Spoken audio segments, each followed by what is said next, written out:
Israel और Iran के बीच में युद्ध शुरू हो चुका है, जहां इजराइल अपनी एडवांस तकनीक की ताकत से ईरान को उसके घर में घुसकर नुकसान पहुंचा रहा है। वहीं ईरान भी अपनी मिसाइल पावर से इजराइल पर हमला कर रहा है। आंकड़ों में देखें तो ग्लोबल फायर पावर बताता है कि मिलिट्री रैंकिंग में ईरान 40 और इजराइल 70 नंबर पर है। हालांकि इजराइल अपने आधुनिक हथियारों के दम पर मिडल ईस्ट में बहुत बड़ी ताकत के रूप में दखल रखता है। आइए जानते हैं इन दोनों देशों की सेनाएं कितनी सक्षम है। मुद्दा सिर्फ मिसाइलों का नहीं है, बल्कि तकनीक, परमाणु ताकत और जियोपॉलिटिक्स का है।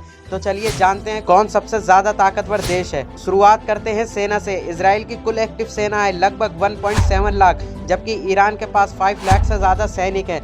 पर याद रखिए, संख्या से ज्यादा मायने रखती है तकनीक। इजराइल के पास है अमेरिका से मिले F-35 stealth fighter jet, Iron Dome missile defence system और साइबर वॉर की दुनिया में टॉप लेवल की तकनीक। वहीं ईरान के पास है पुराने SO-24, MiG-29 जैसे जेट, लेकिन हाल ही में रूस और चीन से कुछ नए हथियार मिल चुके हैं। अब बात करते हैं सबसे खतरनाक हथियार की, मिसाइलें और परमाणु ताकत। ईरान के पास है साहब, सेजिल और फतेह जैसी लॉन्ग रेंज बैलिस्टिक मिसाइलें जो 2000 किलोमीटर से 3000 किलोमीटर तक मार कर सकती हैं। वहीं इजराइल ने अपनी ताकत छुपा कर रखी है, पर माना जाता है कि इजराइल के पास 80 से ज्यादा परमाणु हथियार हैं। उसके पास है जेरिको मिसाइलें और डॉल्फिन क्लास सबमरीन से परमाणु हमला करने की क्षमता। साइबर युद्ध आज के जमाने का असली हथियार है। इजराइल की साइबर एजेंसी यूनिट 8200 दुनिया की टॉप 5 गिनी जाती है। इन्होंने ईरान को न्यूक्लियर सिस्टम स्टकनेट वायरस डालकर सालों तक उसे स्लो कर दिया था। ईरान भी पीछे नहीं है। उसकी साइबर फोर्स ने कई बार अमेरिका, सऊदी अरब और इजराइल पर साइबर हमले किए हैं, लेकिन टेक्नोलॉजी में इजराइल का पड़ला भारी है। इजराइल को पूरा समर्थन है अमेरिका, ब्रिटेन, यूरोप और